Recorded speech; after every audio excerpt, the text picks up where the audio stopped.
Good evening. This is James Ross Spencer of Spencer Artist Development and Intuitive Wholeness, located in Long Beach, California. And I am a licensed clinical hypnotherapist, a psychic intuitive, and a specialist in divination, including tarot and tea leaf, and a metaphysician.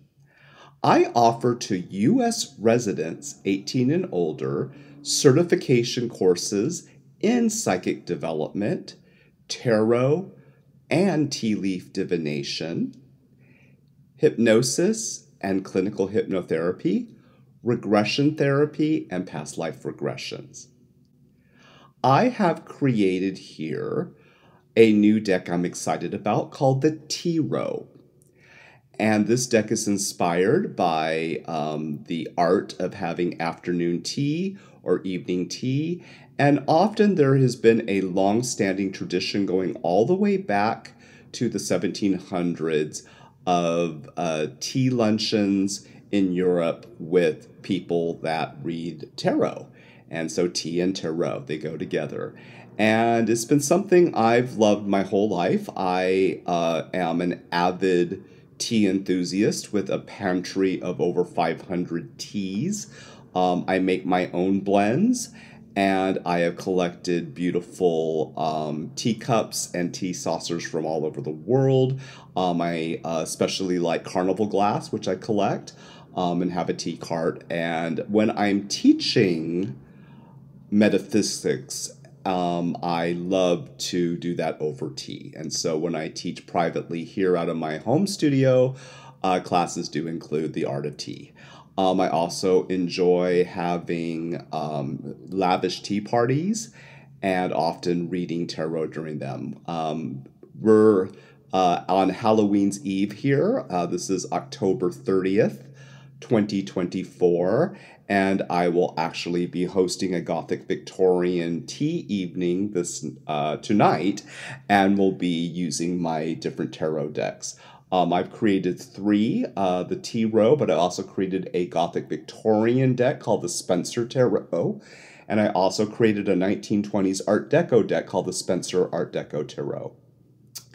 Unfortunately, my tarot cards aren't available on the market, and the reason why I did that was the sheer expense it costs to do cards correctly. So I would have to charge almost $100 a deck to make any kind of a profit on cards. So I do sell my cards for students who go through my certification courses. So they are kind of rather rare deck and kind of exclusive and so forth, which makes it kind of a little bit more fun as well.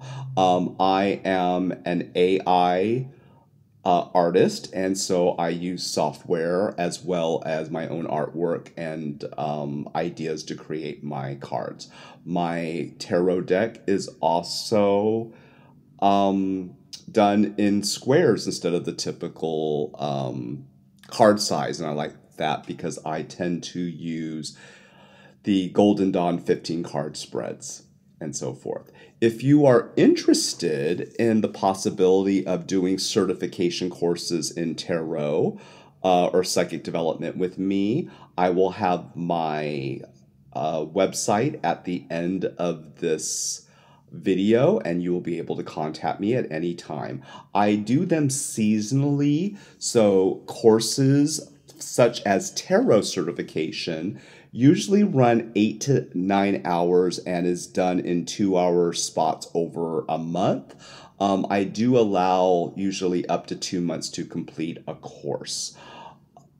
And the next one will be coming up. I will be starting up again in November for the winter months. So November courses in certification run from about November 15th through about January 15th. So you have all that time to complete those 9 hours. Great. So let's get started to talk a little bit about the cards, and thank you for joining me this evening. And now a little background into the creation of the Tarot and my aesthetic style. In terms of the layout, I modeled my deck in themes off the Toth deck by Aleister Crowley. I have always felt that deck is a multicultural, multi-aspect deck that gets the best readings. Where a lot of tarot decks will just tell you basics of the future, the Toth deck goes into much greater detail on expanding on patterns that have caused what's happening and also how to heal and refrain to move you to a higher, not only spiritual awareness, but spiritual maturity. And I believe that that's what the tarot should do. That in addition to pointing out where things are heading in the future, it's always good to look at patterns that are creating that or places where you might be blocked emotionally or mentally. And so I feel that because I modeled mine off the Toth deck, that my cards are pretty powerful in giving very accurate readings. And I have tested my cards in over, 400, 500 readings, and they seem to work very similar to the Toth. Of course, every deck will take on the personality of the themes, so since this T-Row deck is meant to be done over tea, I always do that. And so if I'm serving tea and reading tarot, it seems to create a beautiful atmosphere, and I seem to get really good insights on whoever I'm reading for. My favorite time of year is autumn, so I'm in my happy time right now. I'm definitely a Halloween pumpkin spice type person, and so my favorite colors and also the interior decoration of my Victorian home tends to be in rich autumn tones of burnt orange, golds, and so forth. And I tended to do that as the main color scheme for my T-Row. And also, I am a Harry Potter nerd, and my house is Ravenclaw, which are the introverted, studious, creative types. And so I've included a lot of the rich blue tones as well of Ravenclaw to kind of combine in to kind of personalize my T-Row. With the T-Row, maybe you're new to tea luncheons and things, and people get a little scared sometimes about hosting. And it could be as simple as just having a pot of tea while you read the tarot, and it could be as extravagant as doing a high tea with, scones and soup and salad and beautiful linens and candles and music and ambiance. So you can go as far or as easy as you want. If you are the type of person that is like, I enjoy doing parties and I like to learn more about this, I also have some other books I have published on the market. One is called Vegan Tea Time, where I offer wonderful, easy recipes for plant-based, healthy recipes on every aspect of tea, including soup and salad, scones, hors d'oeuvres, canapes, tea sandwiches, desserts, as well as tea blending and how to match your tea to what you are serving, as well as some ideas for different themed teas, everything from Gothic Victorian tea to steampunk to Great Gatsby era teas to bridal shower teas, things like that. So they might offer you some great insights if you are interested in the combination of tarot and tea. I have other books on the market for vegan recipes, including Vegan Comforts, which is a book of over 500 recipes. And I also have a book called Vintage Vegan, which takes traditional recipes from every decade, from 1900 up to the present, in vegan versions. And so maybe that would be helpful to you as well. Of course, there's lots of other videos on YouTube that you can watch on the art of tarot and tea. There are some wonderful Facebook groups that you can join to learn more about, hosting tarot and tea parties. I belong to a group just called Afternoon Tea. Really wonderful people I met on that group that do really amazing recipes as well as floral arrangements, or they share their tarot cards and things they're doing and so forth. So we're here to be of service to you. So if you have any questions or comments that you like to make concerning tea or tarot, feel free to leave them below. And of course, if you're interested in certification and things, you can contact me through my website. Okay, so let's get started. We're going to start talking about the major arcana cards. And the major arcana cards, there are 22 cards numbered from 0 to 21. And they represent life lessons and things that the human needs to learn to grow into spiritual maturity or to just face life in general. And so we'll be looking at those 22 cards. The numerology of the cards is also important, which I'll talk a little about with each card, as well as the basic theme and cross-cultural references. Astrology is also used in the cards, as well as aspectology, symbols from mystery schools and things like that, which I include. I will talk a little bit about my imagery for each card. Okay, so let's get started on the major arcana cards of the Spencer Tarot. The 0 card of the major arcana is the Fool. And if you look at my Fool, we see this sort of bizarre-looking clown having tea in a tea garden in an amusement park. And we call him the Fool. So the theme of the Fool is that of not caring what people think of you, being true to yourself, even if you are eccentric or wacky. It's basically not giving a fuck what other people think about you. And when we are born, we are unlimited possibility. And that's what the 0 means. We're just sort of like we're new. And we have a choice in life to choose our path on what we want to be. So when you pull the Fool, it is allowing you to say, be yourself, and to be fearless and courageous in who you want to be. So the Fool also represents stepping into newness, stepping into something that might scare you a little bit, but acting with courage and with confidence. It's also about not taking life so seriously that if you're dealing with any kind of struggle, to just kind of laugh it off and say, oh, well, I'm just going to do the best I can and have fun with whatever hand I've been dealt in life.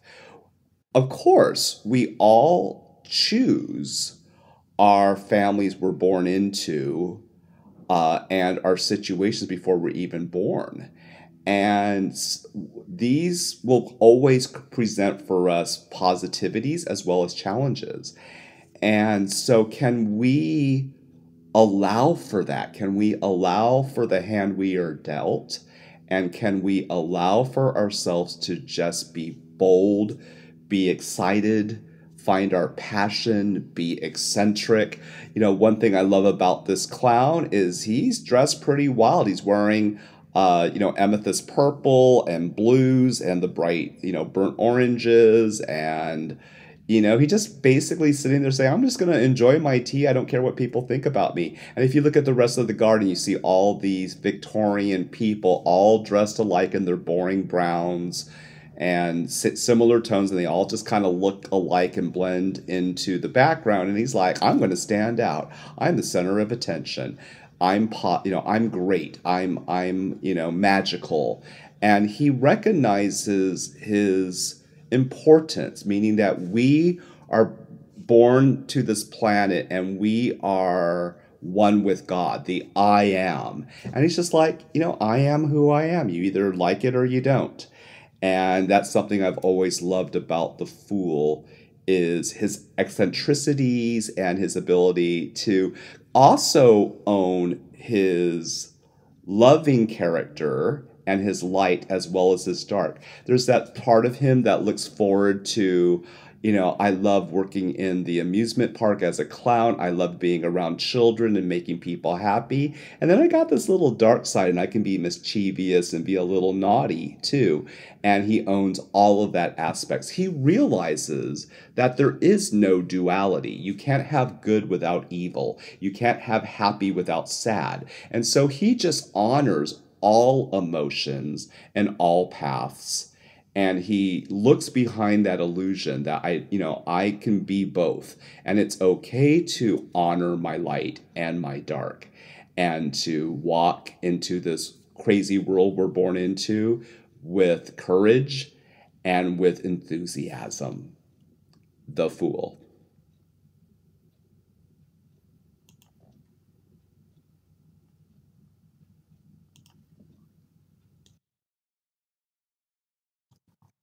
The one of the major arcana is the Magician, one of my favorite cards. And if you look at my Magician, we see this incredibly handsome man in this beautiful amethyst purple, surrounded by his tea as well as his crystal ball and divination and these beautiful flowers. And, he's sort of on a balcony overlooking New Orleans, and there's a mysticism about him. And that's part of being the magician. The magician deals with our ability to communicate.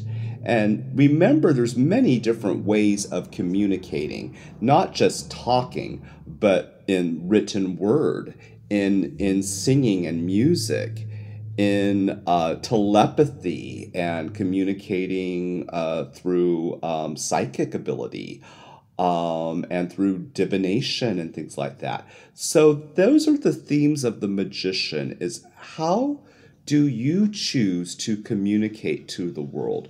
Are you in touch with your God self to understand that there's more to life than just what we see?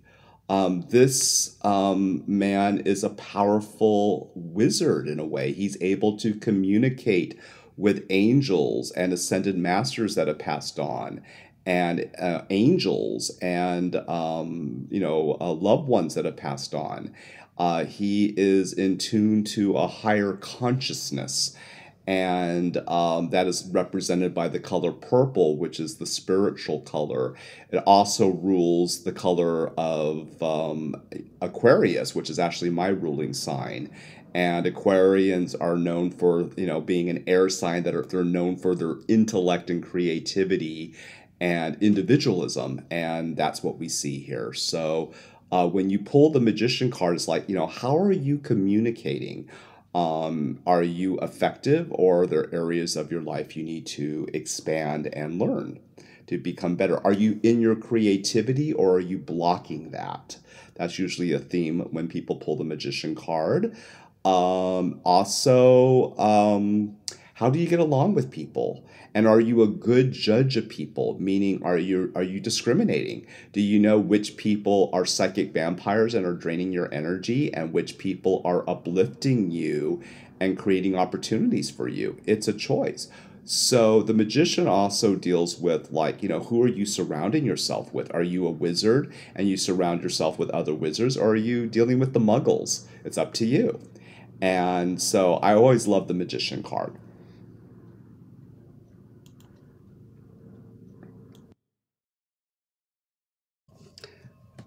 And the two of the major arcana is the high priestess.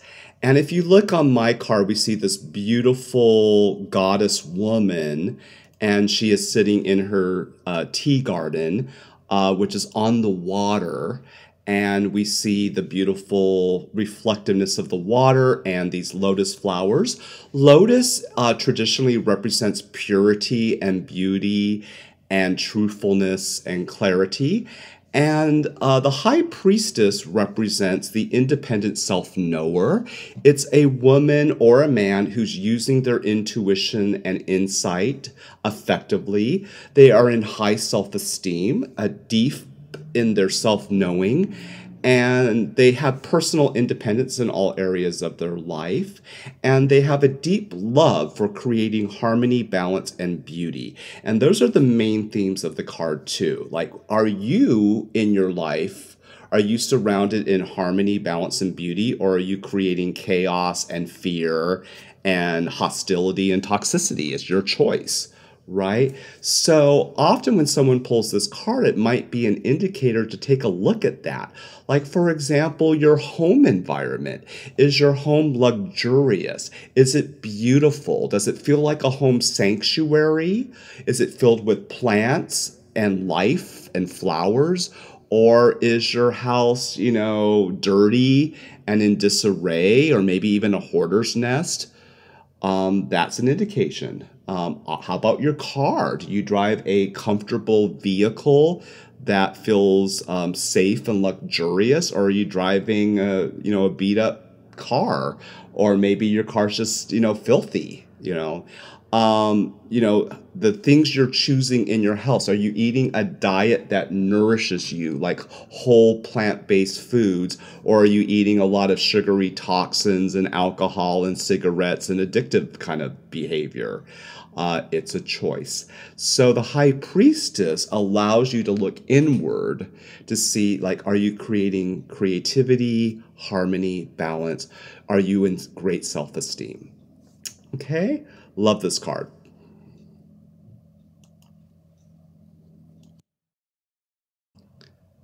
The three of the major arcana is the Empress.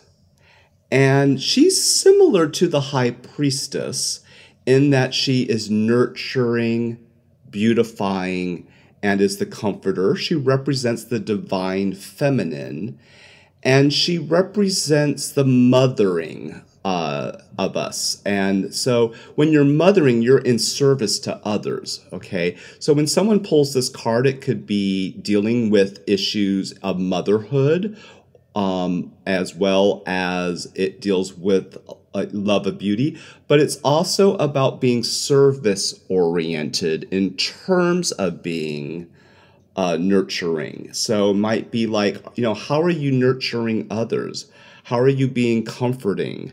Are you in a strong place of being a leader in your ability to love and take care of others, but also knowing that you can only take care of others if you take care of yourself first. So it's about this balance of, like, can you, nurture yourself and others? And that's what the Empress represents. It's about the divine feminine. So it means, can you be receptive? Receptivity means, can you allow the universe or God or whatever you choose to bring you what you need? And it's about that all-knowing, that I accept that things that I need will come my way. That's the divine feminine. And it's about being receptive. So maybe, you're reading for something, you're like, well, I get that new job. And your thoughts are going to create your reality. So if you're like, hey, I'm enthusiastic and I know I'm the right person for that job and I'm going to stay in my positivity, your chance of getting that job is going to be much better than if you're like, oh God, so many people have, interviewed for that job and I don't think I'm any good and I'm probably not going to get it. Then your negative energy is also going to pull that away from you. So the Empress talks about this ability to be in divine receptivity of allowing. And that's the theme of the Empress is, can you allow for all the good things to come? And can you nurture yourself while you're waiting for those things? Can you be in a positive aspect of knowing that all you want is coming your way? While the Empress is the divine feminine, the Emperor is the divine masculine. And the Emperor is the number 4 of the major arcana. It's one of my favorite cards because I find it to be very potent and powerful. On my card, I have this incredibly sexy blonde gentleman having tea in a garden surrounded by daffodils. Daffodils are a flower that happened to be in the Victorian era considered a very masculine, potent flower, and so I wanted to do that. So when you pull the Emperor card is the visionary. He's the doer. He's the businessman. He's the builder. We see this millionaire tycoon enjoying tea, but while he's sitting there having tea in his garden of daffodils, he's thinking, I'm doing $1 million deal, and I'm going to be, taking care of my family and buying a big mansion, and he's the provider. And so he knows how to build strong foundations for the future. He thinks about that. And this can also deal with fathers and father issues when you pull this card. And the divine masculine, again, is the doer. This also can mean being able to adapt to change and through travel and to enter into a strong leadership position of taking action. When people pull this card, it could also be that they're gifted in the ways they communicate. So a lot of being a professor, being a doctor, being a writer, being a lawyer, being a critic, using skills to affect change. They are movers and shakers. What's interesting is I noticed that because of the computer world we live in now, younger generations, it's not their fault, but like a lot of the Gen Z are not as motivated to take action. As a teacher myself, I find it fascinating that I get 20-year-olds that have never had a job, and they're just kind of like, oh, I'll just kind of wing it and maybe do community college, instead of just being like direct and getting out there and making things happen. And that is partially due, I don't want to put blame on Gen Z, because in the school systems now, it's very, very different. And, the computer age has, and 2 years of COVID shutdowns, there's a lot of energy things that have made younger people today, in my opinion, less motivated than, the Gen X generation. Like, I was in high school in the 80s, and, all of us were working and, creating money and creating, working towards careers. And it's just a very different time. So I encourage for people to have success, you have to have a passion that you go after and you can't give up. And the Emperor, I find it fascinating that, I teach a lot of, again, students in acting and voiceover and modeling and music. And I get these people that are like, oh, I want to be a star, or I want to have a successful career. And so many of these people, I would say about 80%, always pull the Emperor card. They don't have that leadership and power. They just kind of like, oh, I'll just try it out and, maybe kind of just wing it. Or, why should I work so hard? I live at home with mom and dad. They're paying the bills. It's this kind of laziness. And the Emperor is like, get into action. And that's why I love this card. I'm just going to say it. Some people are born leaders and some people are born followers. And if you happen to be one of those people that is more of a follower than a doer, that's fine, because even if you're follow a leader, get on a team where you're moving forward. If you're not the typical, extroverted person that can get out there, and that's okay.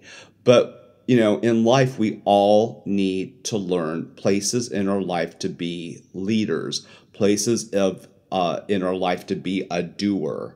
You don't get anywhere in life just sitting on the sidelines. Get into life, and that's what the Emperor talks about.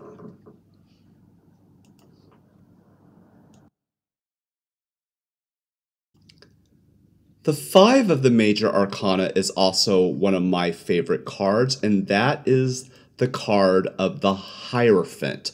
Now, some people might not know the word Hierophant, and it sort of means wizard or a sage.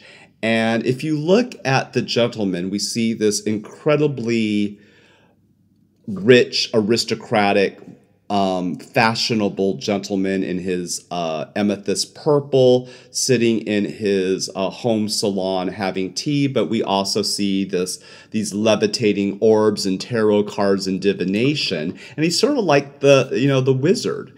And so when you pull the Hierophant, you're becoming the wise wizard that people look to.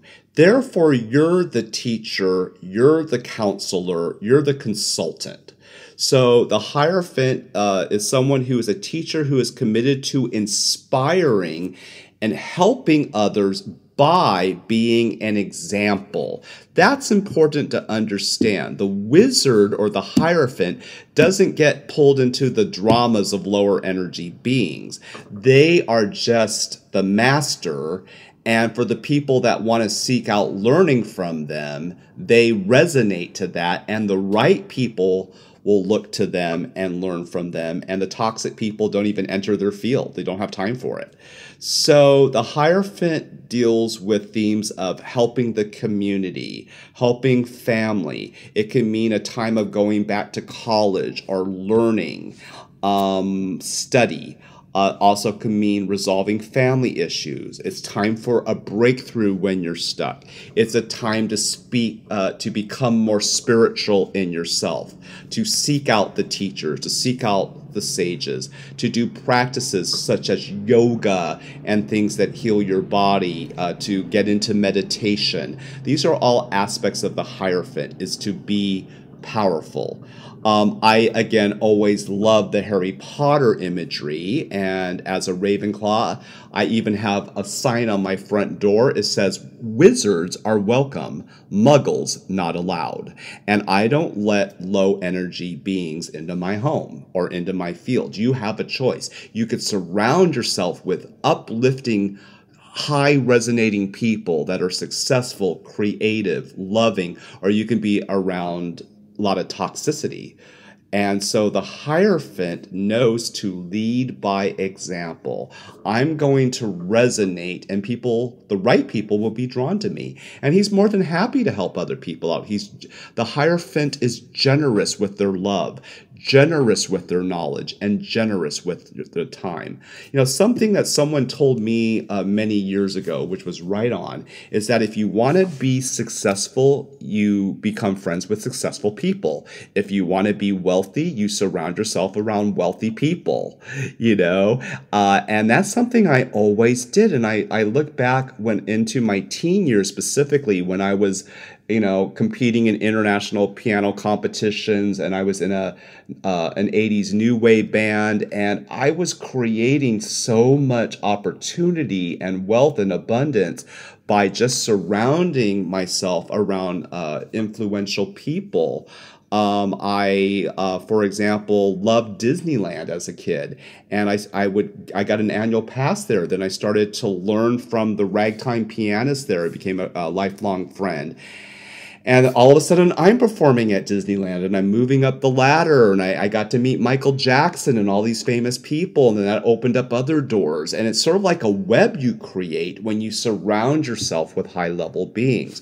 Seek out the teachers in whatever field you're interested in. Seek out the masters. I hear people complaining about their debt and their lack consciousness. Well, then get yourself a financial planner. Study how to get out of debt. Learn, tools to create self-employment and residual income. You can always take action.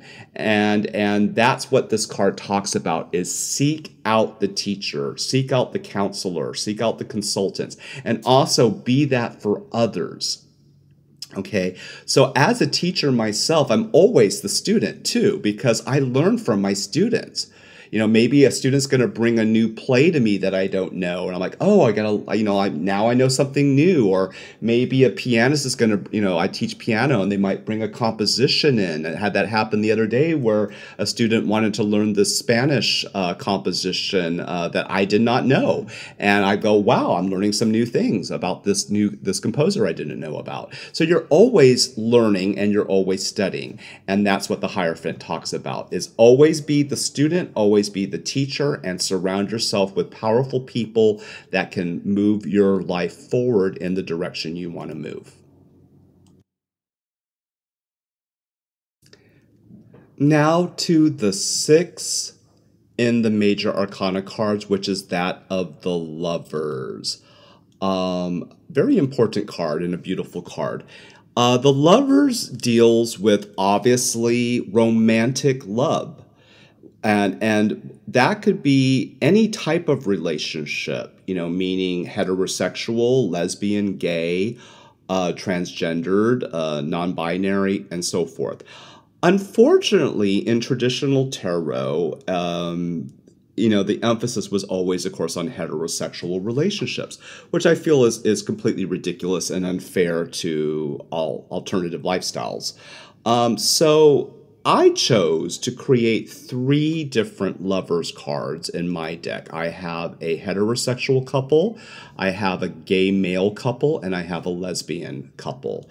The lovers deal with the synthesis of duality, understanding that no matter who you choose to be with, there's always going to be differences of opinion. You're not always usually going to click on 100% of everything.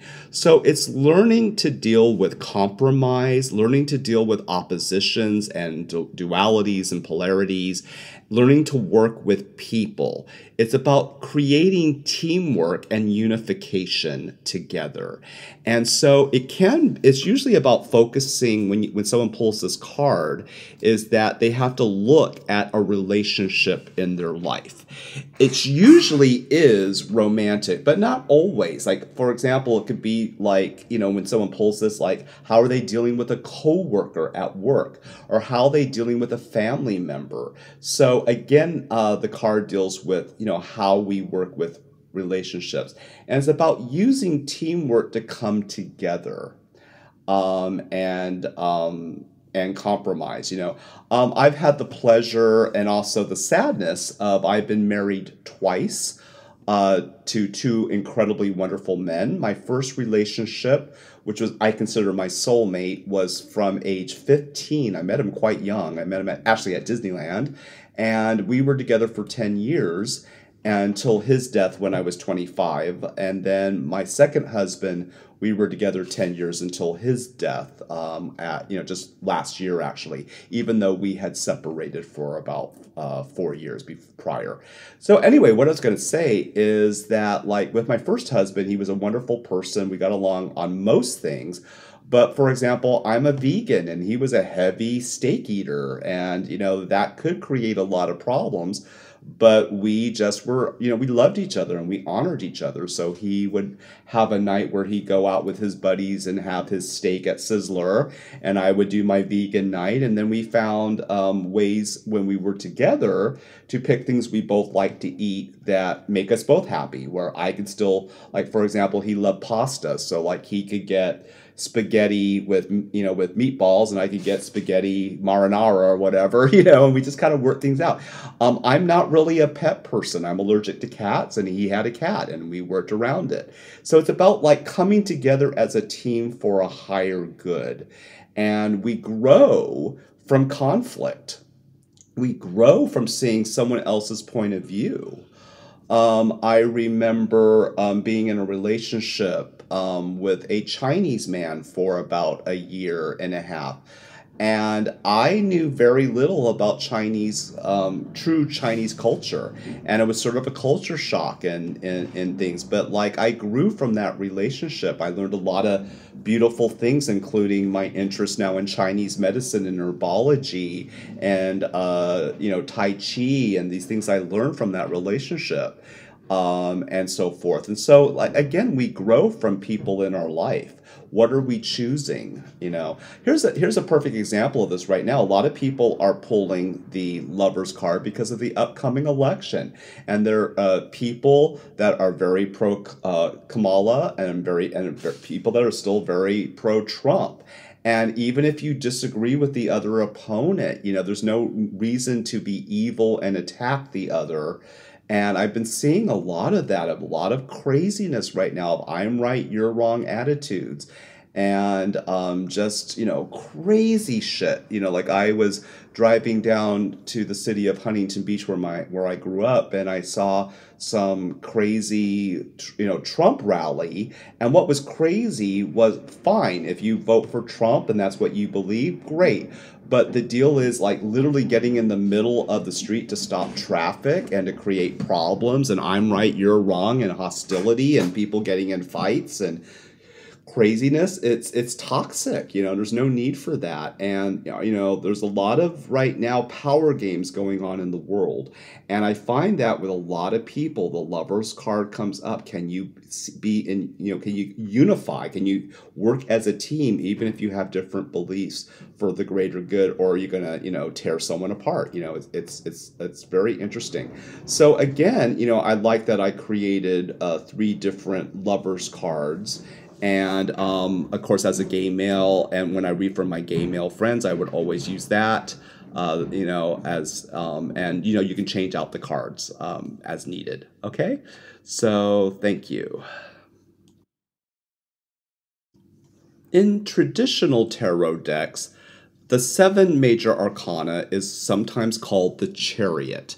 And I decided to just call it travel, which is what it represents. So when you pull the card of 7 here, the travel card, it usually means that travel is in the future for you. It means movement. It's about generating movement in your life.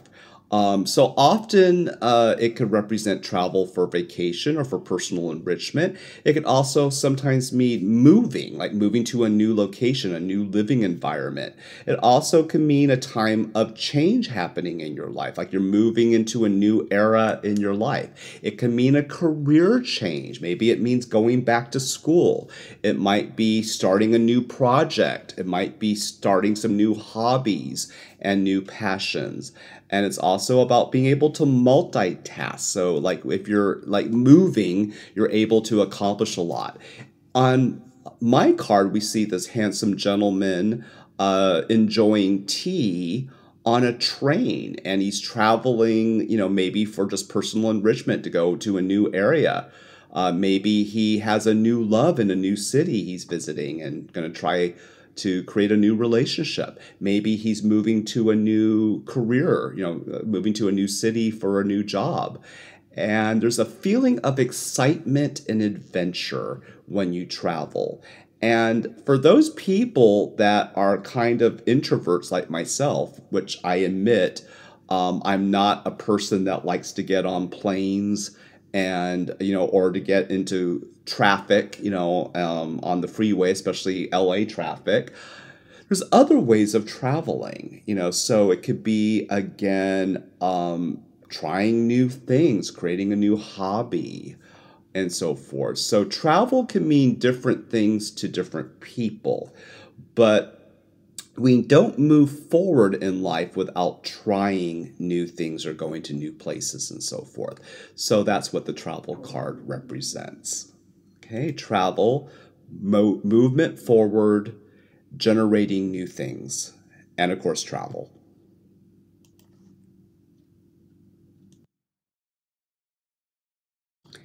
The 8 of the tarot is the adjustment card.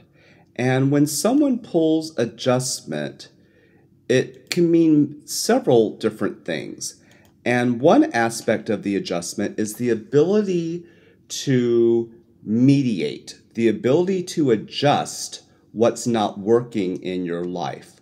Or maybe you're in a situation where people are taking 2 sides. Can you be the arbitrator? Can you be the one who listens to both sides without judgment?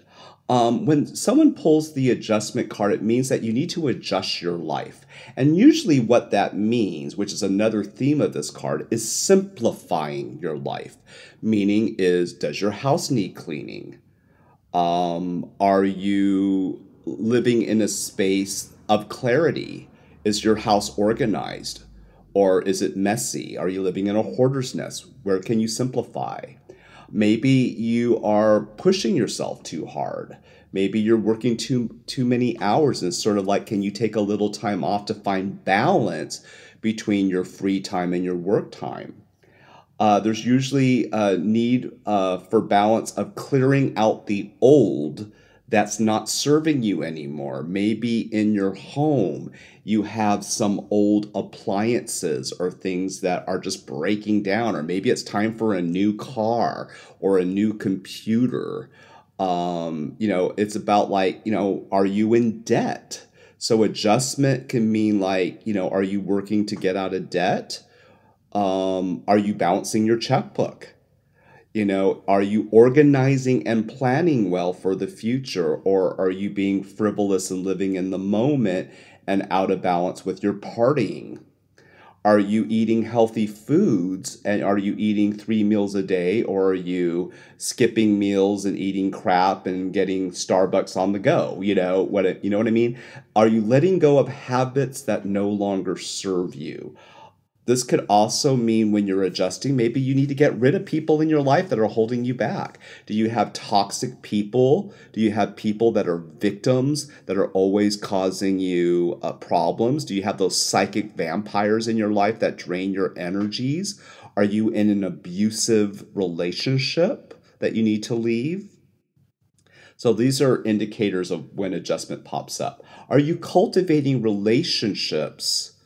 Are you healing? Maybe there's need for forgiveness. Maybe you're holding on to grudges. These all fall under adjustment. And are you working on yourself? We should always be doing that. We should always be thinking like, what do I need in my life that I can be better at? And so that comes up quite a bit. Again, are you eating right? Are you exercising? Are you getting enough sleep? Those are aspects of adjustment.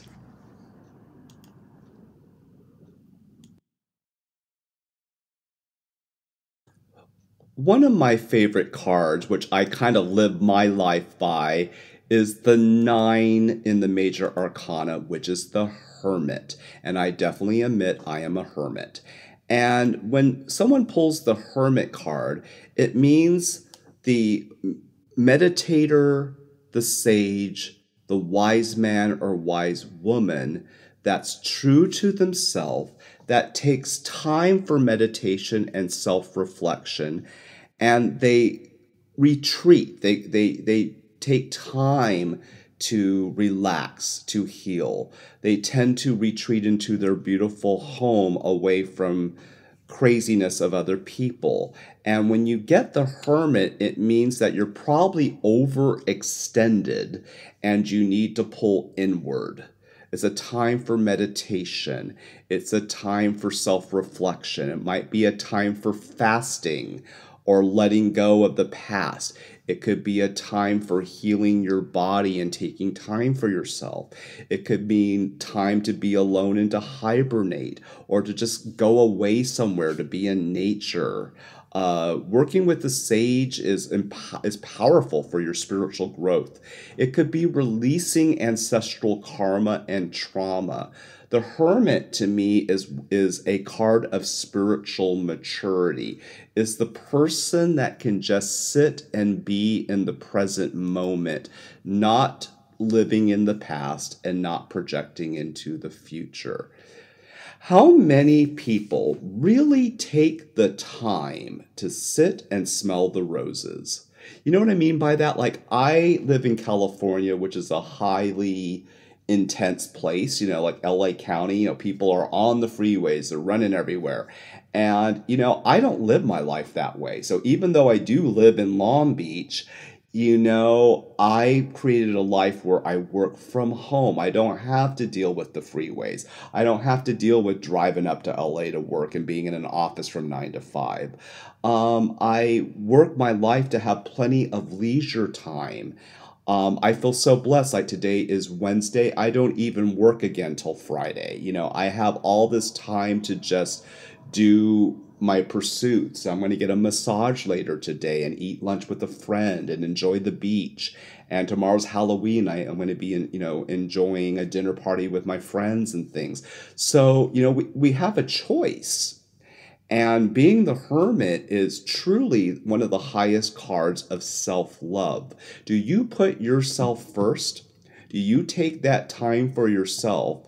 Or are you one of these people that are constantly doing for other people till you're worn out? Do you get pulled into other people's dramas? Or do you say, fuck that, I'm just gonna, retreat? It's a choice.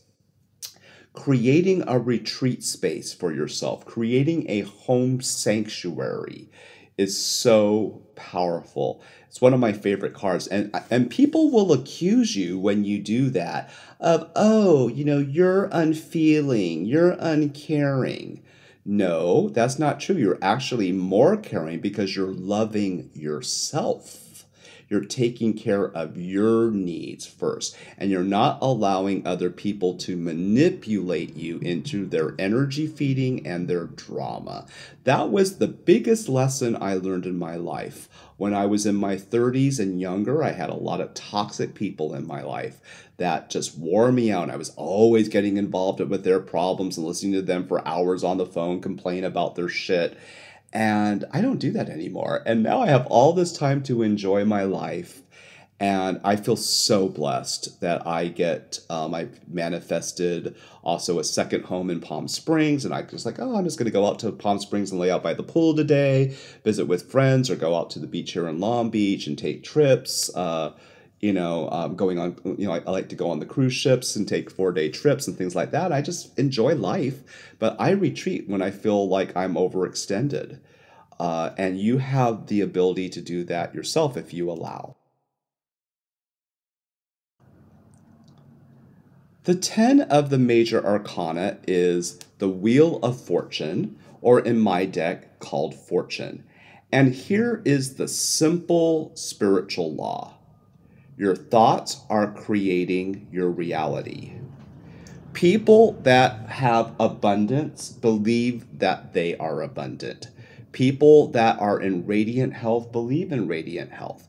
Meaning, are you focused on everything I need is coming to me, it's going to be a great day, or are you focused on it complaining? People that complain constantly always have problems in their lives. So if you look at this guy on my card, he's dressed in beautiful amethyst purple velvet, which is a spiritual color. And he just knows that all the money he will ever need is already his, and that his life is working out, and he's just enjoying life. So good fortune comes from your ability to think correctly. A simple act to help your fortune and your luck is being in a state of gratitude. So before you go to bed, try this. Write 25 things every evening that you're grateful for. It can be big stuff or small stuff. It could be, I'm thankful for my beautiful home. I'm thankful that I have a car that works. I'm thankful that I'm not in debt. Or it could be even like, I'm thankful that I had a hazelnut latte at Starbucks today. It's one of my favorites, and it just made me happy for a few minutes. Whatever it is, get into gratitude. I find it fascinating that I was born on Friday the 13th, and I've always loved the number 13. For me, 13 is my lucky number. And I find it so fascinating, these people that, oh my God, it's Friday the 13th and everything bad's going to happen. And then they get in a car accident, See, I told you, because what are they doing? Their thoughts are creating their reality. And one of my favorite stories is I was with my first husband, and we were in Vegas, and we we were celebrating. My husband designed the security system for Disneyland and made millions of dollars off of that. And we were in Vegas at Caesar's Palace, enjoying our time there. And he gave me, I think it was like $200, and said, just go blow it. And there's that part of me that goes, why would I want to blow $200? And he just goes, there's more money where that came from. Like, why, And I thought, you're right. And so I went to, I went to the roulette table, and I go, my lucky number is 13.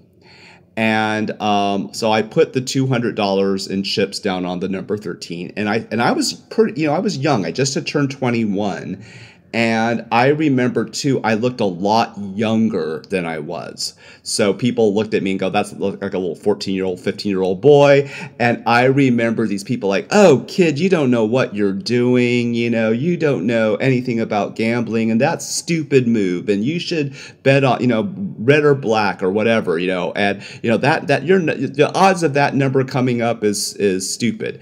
And I remember sitting there, and my husband Billy took my hand. He gave me a kiss. He's just like, "Hey, you're 13's our lucky number. I know it's gonna, whatever happens, and we got plenty of money where that came from." So I just started laughing. I said, "Yeah, I'm betting it all on 13. Fuck it." And then I won. I won $2,000 off the 200. And then it turns out that Cher, who's a performer I love, happened to be in the main room, and I took Billy to see Cher, and we had, VIP seat. We got to go backstage and meet her, and all these incredible things happen. Then on top of that, like while we're sitting in the VIP, they're just like, "Oh, food's on us. We're bringing you a bottle of champagne on us." And then we got back to our hotel suite, and we got an extra night, and all these great things happen. But it was because it was in our consciousness, and that's something I have learned. I've also had times in my life, like after Bill died, my husband, where I went into a lot of negativity, and I was thinking, I'll never have love in my life again. And at the time, I was in a lot of debt from college too. So I was like, oh, can I pay my bills? And I'm going more into debt. And I would worry. And guess what I attracted? More debt and more negativity. And so that was a great life lesson for me. So I've been on both ends. I've been, wealthy, and I've been super poor, and I've been in great health, and I've been in bad health. And I realized that your health, your happiness, is defined by your thoughts. And so choose wisely, and you will have good fortune in your life.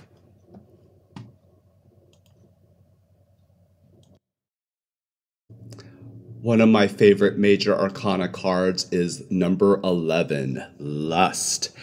And the thing with lust is it's about, like, what are you passionate about in life? What would you do in life if you can do something all day long, even if you didn't get paid for it? And people that are in their passion and pursuing their passion create great things in their life. So the Lust card is about living your passion, being alive, being aware. When you pull this card, it's a desire to live more creatively and to own one's personal strength. It's about overcoming fear and taking more risks. It also can be actual physical lust. Are you enjoying a wonderful sex life with a partner, or even just by yourself? Are you romantic, and are you indulging in what makes you happy? Or are you putting it off? Are you denying yourself happiness?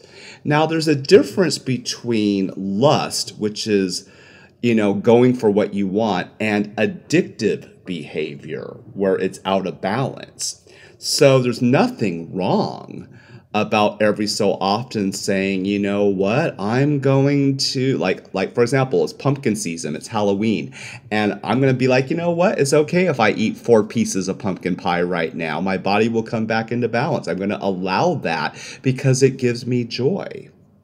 with my current partner, who I love very much, is like, can we live out our sexual fantasies and talk about what excites us and have an incredible sex life? Or are we going to hold back out of fear of what someone else might think? You know, are we indulging in what makes us happy? You know, those are aspects of lust. On my card, I purposely picked sexually what I like. I'm just going to say it. I like beefy, well-hung blondes. And on my card, I have this blonde cowboy guy in his leather, pants with a nice big basket, and he's surrounded by not just one teapot, but every imaginable tea in the world. It's like, why not try it all? Indulge and live instead of like limiting what's possible.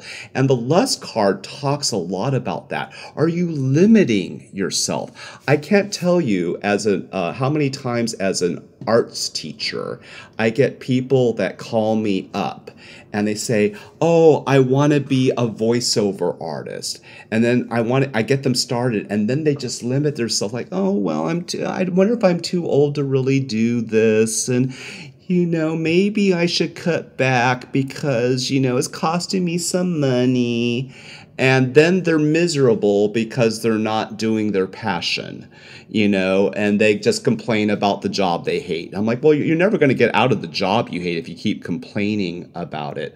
I had a friend many years ago who I cared about very deeply, who had this. He had so much creative talent in his life and in his ability to write and his natural musical aptitude. And he was a handsome gentleman. And then he just took a job that was sort of related to the field he wanted to do, but never really went anywhere with it. Never went back to college, never really did anything with it.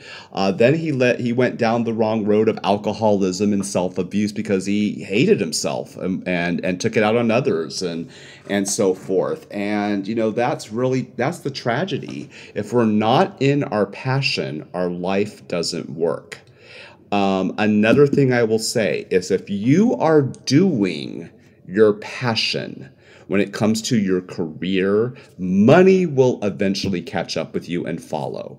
If you hate your job, you will never usually have money, because or you'll get laid off, or something will happen where it's the universe trying to force you in a way into doing your passion. COVID was part of that. And let me explain that. People wonder, why did COVID happen on the planet? And there was a shift in consciousness, because when you are locked up for 2 years in your home away from people, you're either going to grow spiritually and use that time to do things that feed your soul, even if you're not allowed to work, or you're going to complain and, feel sorry for yourself and do abusive things. It was interesting during COVID. I had the best year of my life.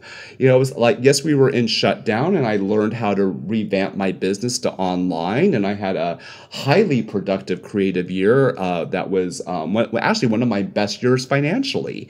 And I used that time, even though I was alone, and at times I did feel lonely because we were isolated, I said, well, I can either cry about that, or I could study languages and read novels and have spa days and soak in my tub and do these wonderful things for myself. It's a choice. And so I indulged in lust and all the things I love to do. It's a choice, right? So that's what this card talks about, is, living your life and indulging in what makes you happy. Concerning sexuality, that's one that's very interesting, because for example, myself, I come from a background of a very kind of strict, one-dimensional, Christian background in my family, and was told that, being gay is wrong and you're not supposed to indulge in that, and you're only supposed to have sex for procreating. I grew up with all that.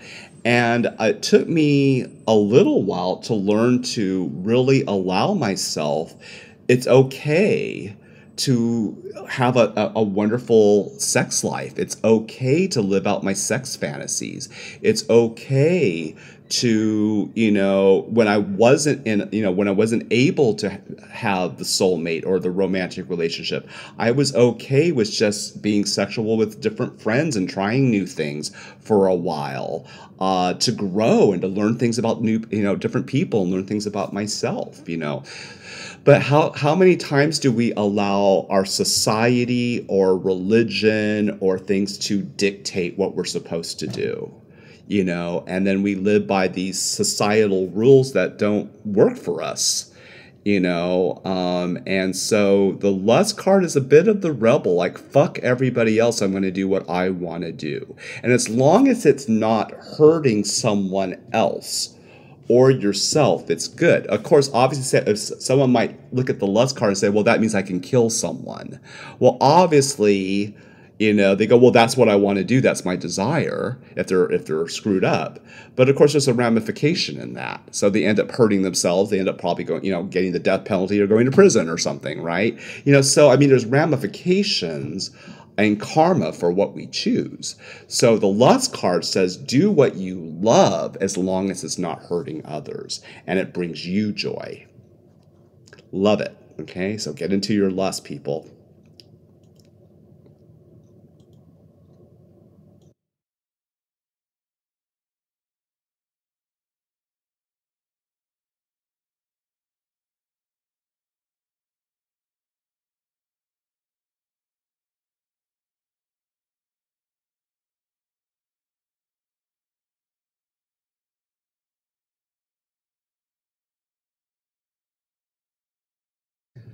The number 12 in the major arcana is often hard for many people.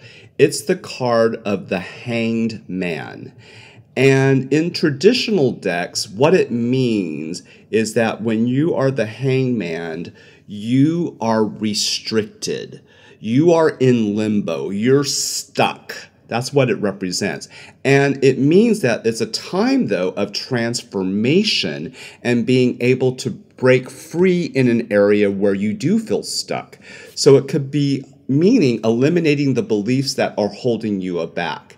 The ability to surrender and receive from the universe. So it deals with trust. It's a deep desire to change. It's getting into that hidden subconscious of belief and exposing what needs to be healed. It's a time of a breakthrough.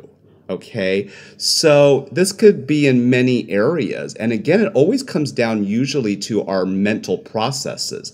I have many students that I've taught, and I usually, within the first hour of meeting a new student, will know if they are going to become incredibly successful in the arts in their chosen field, or if they're going to sabotage themselves and fuck up and never get anywhere.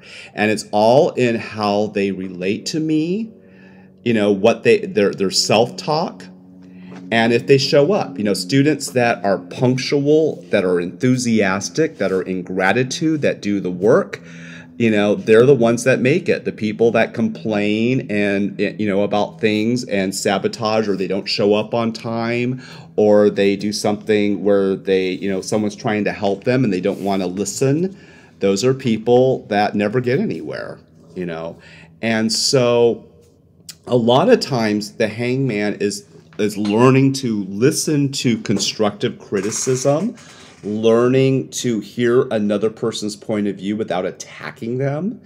And it's learning to, again, eliminate those beliefs that are holding you back.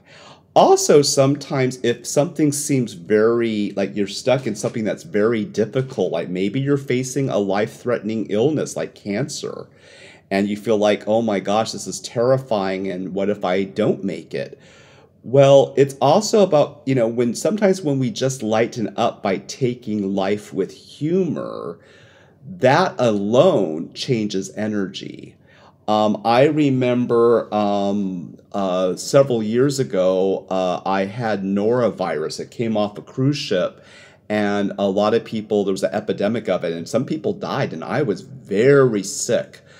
With that, and luckily I didn't end up in the hospital, but took 1 year after that, I had digestive issues and problems that had to heal up. And at first I went into panic and fear, and made myself worse. And then all of a sudden, I said, I'm going to rephrase this. And instead of owning the norovirus, I'm just going to say my body's detoxing and healing and not think about it. And I took it with humor. And when I would get into those places where, my stomach was gurgling or I was having gas and problems, I just say, okay, I'm just being farty today or whatever. And, farting out the negative people in my life. And all of a sudden I was laughing, and all of a sudden I healed up quickly. So that's why my joke on this card of the hangman is he's hung. You see he's got a nice basket, so he's the hangman, and why not laugh at it? Because the way you choose to look at that, you could see a guy in bondage there, or you could see a guy that is like, I'm breaking free from these restrictions and I'm going to toe to my, I'm going to, build up my tea garden to make it beautiful out of the refuge or the manure. You have a choice. What are you choosing? So when you pull the hangman, it's the time to transform your life and to make some lasting changes. Be afraid. Be very afraid. Okay, so 13 is the death card, and I just laugh because people take it so seriously. Like, oh my God, it means I'm going to die, or it's a negative omen. And remember that when you die, you're transformed. Okay, so what the card really means when you pull the 13 death card is that you are in a place in your life of great change and transformation. So it can mean the end of one life cycle and starting something new. It can mean that maybe someone did die. Maybe it's grief and letting go. Could be a physical death of a loved one. But it also means that you're moving into something greater. It could also mean actually miraculous healing after a long-term illness. It can be, releasing a long-standing difficulty that you've been working on in your life, the new you, so to speak. Coming into one's sovereignty, not looking outside oneself for anything, releasing, need of, looking to other people to fix you, that you're complete in yourself. I purposely on this card, I wanted to have a little humor. So we see the skeleton at a tea party just enjoying his tea in a graveyard. And he's like, yeah, I passed on, but hey, it's fine. I'm just going to enjoy my, new surroundings or whatever. And I can still, you know what I'm saying? It's like, you just, laugh at it. And when people get this card, they're usually in a very seriousness on a subject. One that was one of my life issues was I've had a lot of what I would call abandonment issues in my life. So coming from a family that was rather homophobic, I never felt I got unconditional love, even though they did the best they could, and I've forgiven them and things are good in my family now, even though my dad has passed on. But also, I'm widowed twice. So my first husband passed, my second husband passed. So there was that part of me after that happening twice, will I ever find love again? And I'm stuck. I was stuck in that for years, I'm not meeting the right person, and will he ever show up? And I don't want to, go into the bar scene. I've tried every dating site and blah, blah, blah. And then finally I let go of that.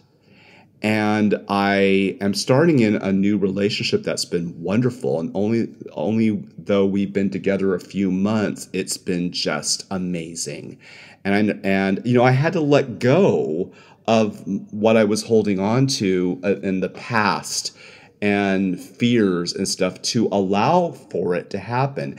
And the way we met was the way I met my first husband. It just happened when I wasn't even looking. And when you are trying to make things happen, a lot of times you're actually blocking the universe from bringing it to you. And that's something I always tell people that are looking for a love match, is that if you're chasing after it, like I had several friends too, like, I've been on every dating site, I'm doing all the work and it's not happening. And then as soon as they were just enjoying life, doing what they love to do, they met a person. That's what happened to me. I met the new guy I'm dating at a coffee house. I just like to go there in the morning as my routine. And I would just sitting there enjoying a cup of coffee, and the owner of the coffee house I go to is Italian, and I speak Italian. I just started talking, and I met the person, and then, the new person I'm dating, we have all these wonderful things in common that we're enjoying. And so, you just never know. But you have to get out of your mind when you transform. And you have to do the forgiveness work, and you have to choose to live in the present moment, not the past or the future. And that's really hard, especially for creative people. I'm one of these people that tend to love to go into the past. I'm attracted to the past. I have a Victorian home. I'd rather be in 1880s than 2024, and I have to remember to stay in the present moment and, live with things that in the world that are shitty right now. But at the same time, can I choose, while things around me are shitty, to just be like, I'm going to be and still allow for the good to come to me. And as soon as I let go, all the wonderful things come in, So that's part of this card. Okay, so learn from the death card to transform your life. Card 14 in the tarot deck is art. And of course, being an artist myself, this is a card that's important to me. So it's about, what are you creating in your life? And that can mean many things for different people. So it's not just about like visual art. Art can mean music, literature, acting, modeling, fashion. It could be, when you pull this card, is renovating your home, a personal makeover, creative projects, hobbies, allowing more free time for yourself for new talents and new discoveries. How many people allow themselves to continue to grow in their life? People get into their stuck routines and they never try something new. I can't tell you how many people over 50 that I work with as a teacher that says, I've been wanting to be my whole life a singer, and I'm just, but I'm too old now, and they just put it off and put it off. I can't tell you how many people that say, oh, I want to learn the piano, or I want to, get in a rock band or whatever, and they do nothing about it. They just don't even try something new. So art is also about trying something new, whatever that is. And some people might not be what we technically call artistic, and that's okay. Maybe it's studying a new language.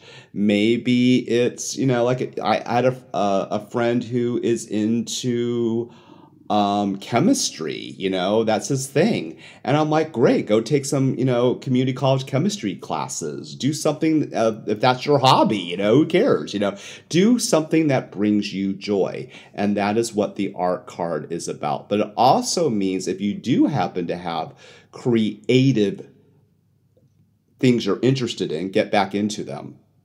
Because through creativity, it creates passion. Through passion, that attracts the things you want to you. I met, like I was mentioning in the last card, I met my new partner. And, what attracted me to him was the fact that he shares my love of the arts. He's a pianist. He's a Southerner. He's originally from Natchez, Mississippi, and he's a Southerner who is in the hotel business. He's worked as a maitre d' and things. And so it's like, I've learned things about, he's got all this interesting things about history and plantations, and that's something I'm interested in. He is good in the kitchen like me with culinary, so that's something we share in common. He's also a yoga instructor, and I'm into yoga and meditation, so that's something we do together. Another thing is he's into, again, he's a great pianist, so we can sit and play duets, because I'm a pianist. He's into classical music, and so we go to the symphony, and there's like, meaning like, when you're creative, you can find also new opportunities to meet new people and so forth as well. So get into your creativity with the 14 card, which is art.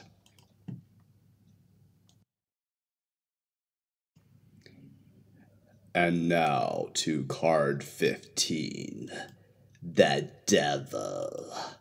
And again, this is a card I tend to laugh at a little bit because people take it so literally. So, what the devil card really means is, are you doing things in life that bedevil you? When people pull this card, it means you need to start handling life less seriously. You need to give in to playtime, fun, and humor. It could mean just being more playful in your life. It's about finding more balance between work and play. It also is about being more sexual and more sensual and indulging in those things that we sometimes suppress in our nature. What are you suppressing? Whatever you end up suppressing in your nature builds and builds until it explodes. So like, creating balance by allowing yourself to sometimes indulge that side of you that never gets indulged, as long as it's not hurting yourself or another person. But like, we all have that little dark side. Like, are you allowing yourself to indulge with your partner in incredible sexual fantasies? Are you allowing yourself, like, to eat that dessert, every so often when you're craving it? Do you allow yourself vacations and fun time? Or are you kind of like, oh, I can't afford it because you're in lack consciousness? Or, oh, I shouldn't do that because, other people wouldn't like it.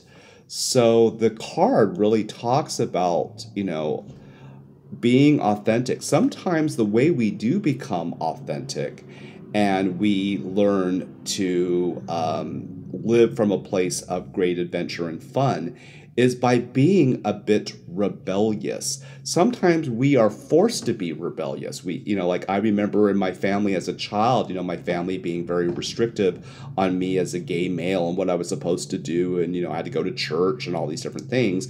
And I was like, fuck that. I'm going to be who I want to be. And by being rebellious, I found my way in life.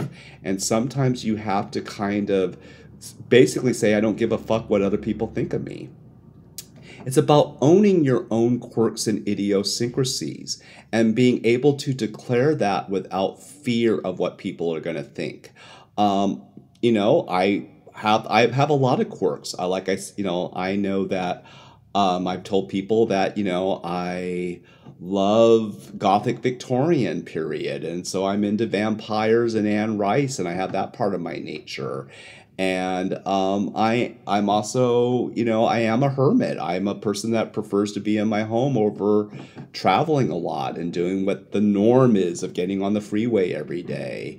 And I tend to eat plant-based vegan, and some people think that's radical or whatever. And I don't give a fuck because my health is great and I haven't taken Western meds in over 20 years. So, it's a choice. It's about breaking through not only your sexual hangups, but breaking through other people's judgments of you. People also are jealous. They don't have the balls to do what you're doing. That has been a theme of my life. I've had people jealous of me because I was a recording artist or that I had more degrees than other people or whatever. And if you're dealing with that, you have to learn to not let other people's weaknesses pull you down. And that was one of the biggest lessons in my life, is I would often lower myself to other people's level and toxicities just because I didn't want to lose friends. For example, I had in my 30s specifically, I had a lot of friends that were pretty toxic with their alcoholism and their habits, and I would get pulled into that and just make myself into panic attacks because I wasn't sticking up for what was right for me, and so this card addresses those things. And it's a powerful card if you choose to work with it. So do what bedevils you, again, as long as it doesn't hurt yourself or others.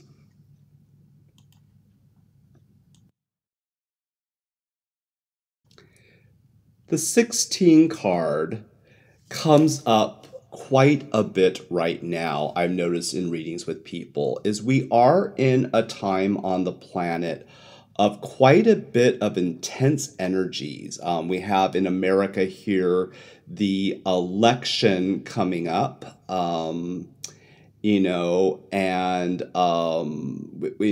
And people are very divided in our country. There's people that are pro Trump and people that are pro Kamala, and there's a lot of the craziness, and people are in fear, and people are lashing out. I'm right, you're wrong, and craziness. I also find it fascinating that Trump was born on the 16th, so his card is actually the tower. Find that kind of fascinating. And the tower card represents chaos. And when you pull this card, it means something is just really fucking out of whack in your life.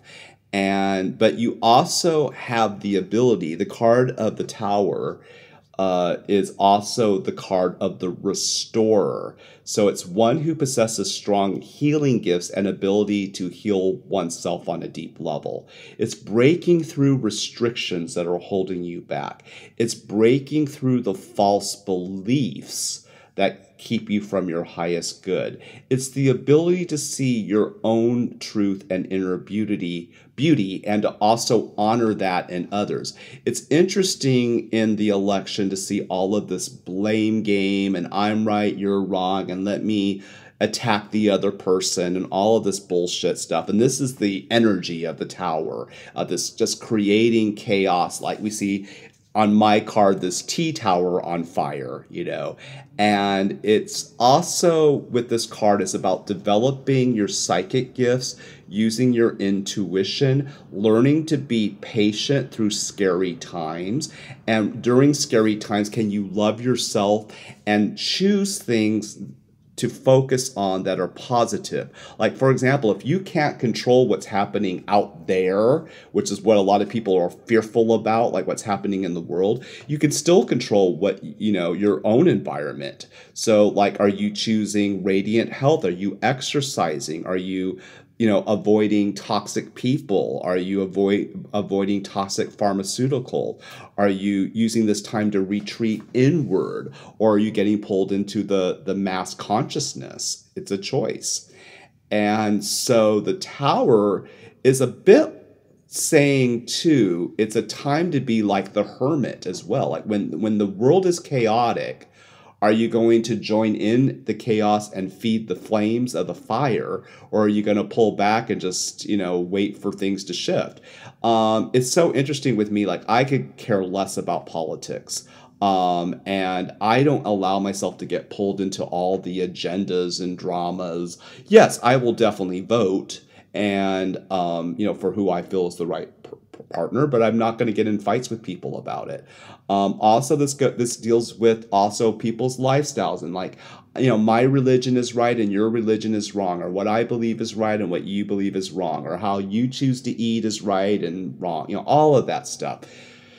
It's nobody's business. So just live your life. Go inward when you feel you are in limbo. Release what needs to be released and trust that you're going to be fine.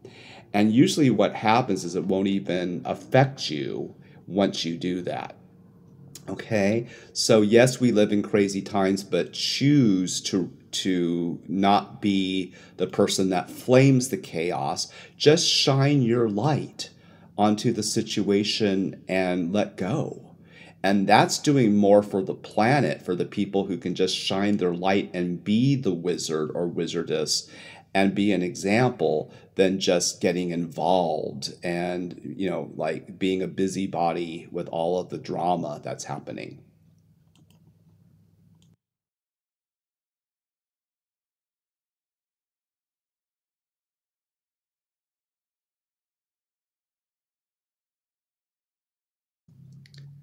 Card 17 is one of my favorites. It's one that resonates to the zodiac sign of Aquarius, but also it's one that reflects my career, and that is the star. And when you pull the star, first of all, if you look at my card, we see this beautiful luminous blonde woman in blue silver enjoying her tea, and she looks like a star. And what the star represents is, do you have powerful self-confidence and self-esteem? And when you are in strong self-esteem of knowing who you are, and you have a strong sense of self-worth, people are just magnetized towards you. People are like, what does that person have? And that ability to radiate at a high level will attract to you what you want.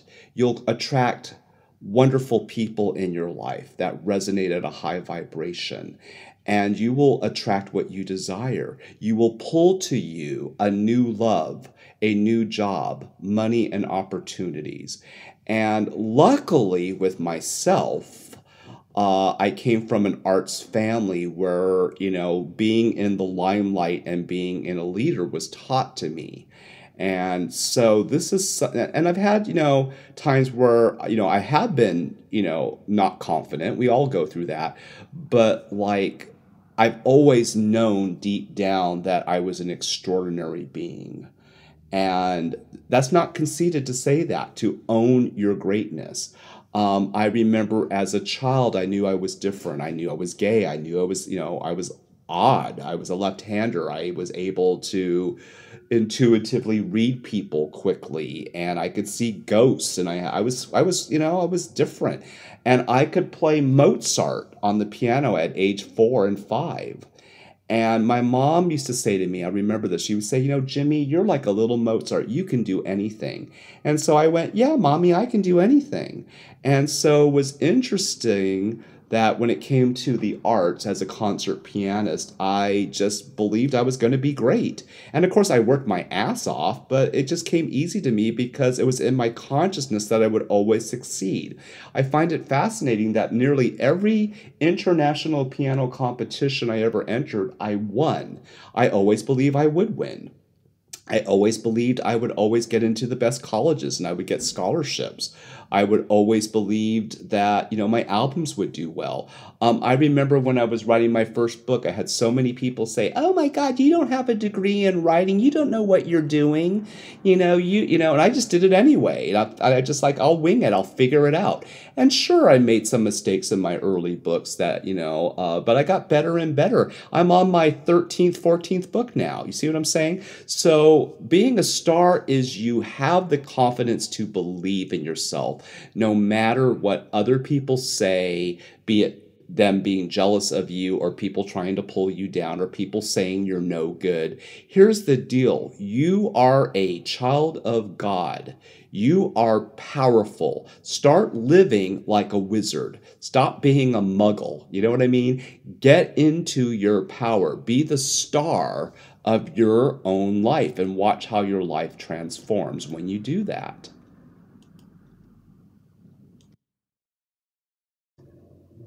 Number 18 is the moon. And the moon has many connotations.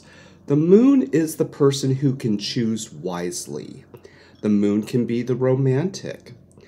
It's one who is able to deal with difficult situations peacefully and can see and shine light on things to see how they truly are.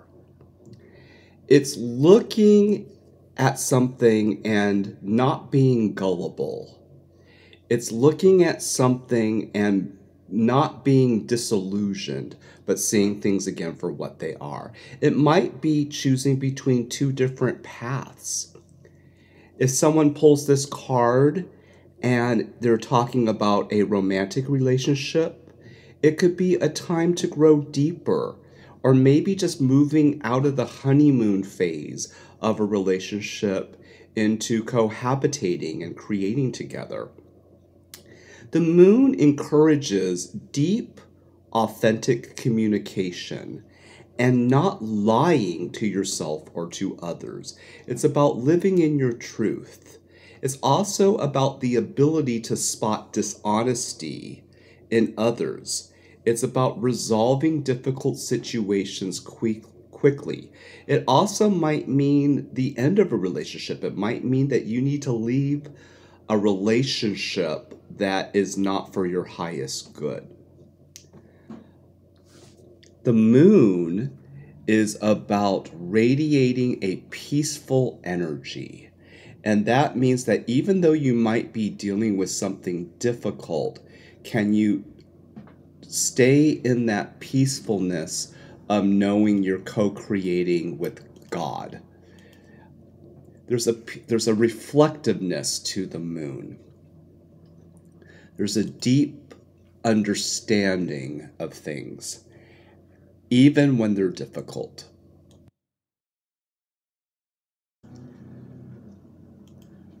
Now to 19, another card I really like, which is the Sun.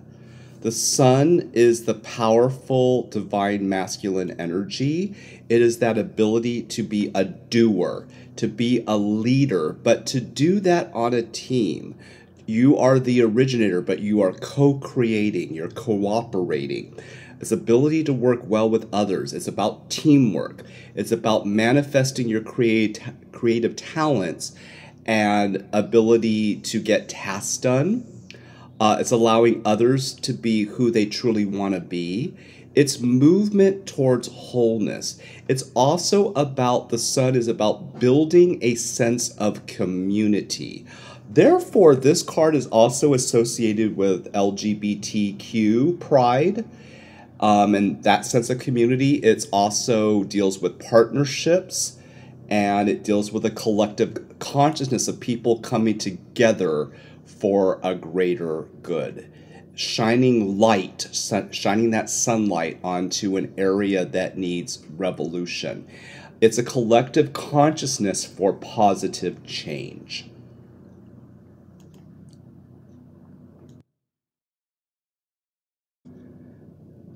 Card 20 is a card that a lot of people don't understand, mostly because they just don't know the vocabulary word.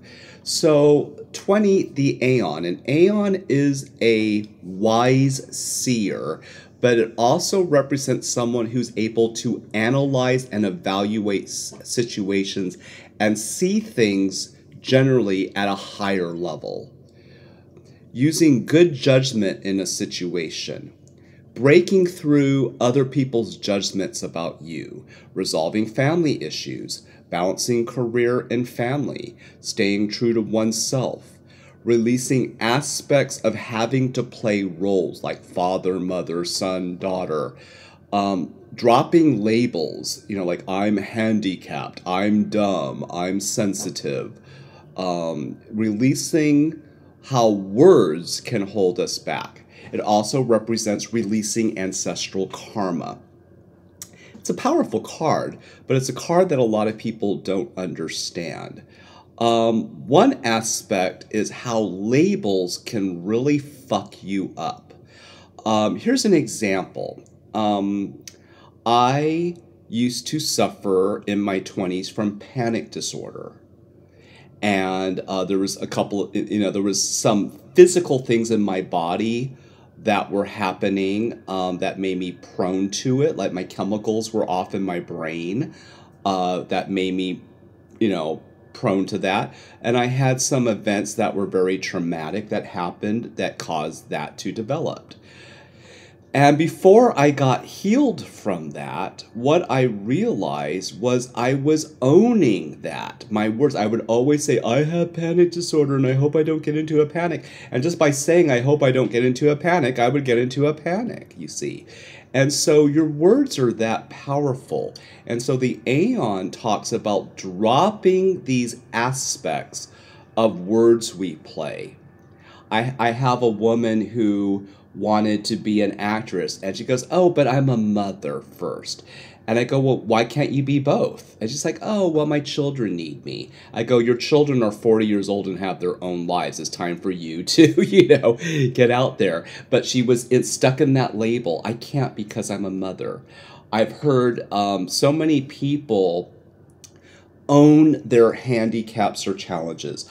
I have one student who was always like every lesson. You know what? You know, I can't get this because I have ADHD. I can't get this because I have ADHD. I can't get this because I have ADHD. And I would just be like, do you hear how you're talking? Let's focus on what you can do. Let's focus on what tools can help you get better instead of focusing on I have ADHD, you know? And so the Aeon talks about that. I have students that are always owning their low self-esteem. And I go, of course you have low self-esteem. That's all you talk about. You know, well, I'm just not pretty enough. Well, what could you do to feel prettier? You know, are you eating right? Are you exercising? Are you taking care of yourself? Are you learning what clothing works for your skin tone that will enhance your natural beauty? Or are you focusing on, I'm just not pretty? I hear people focus on their lack consciousness. I just don't have money. You know, it's like, you know, I don't know if I can afford that. And I'm like, okay, so that might be where you are right now, but what could you be doing to change that situation? Are you looking for a better job? Are you working towards a new career path? Are you working on eliminating debt? You know, what can you do now? And so the Aeon talks about that. So it's about really using good judgment and discarding these roles that hold us back.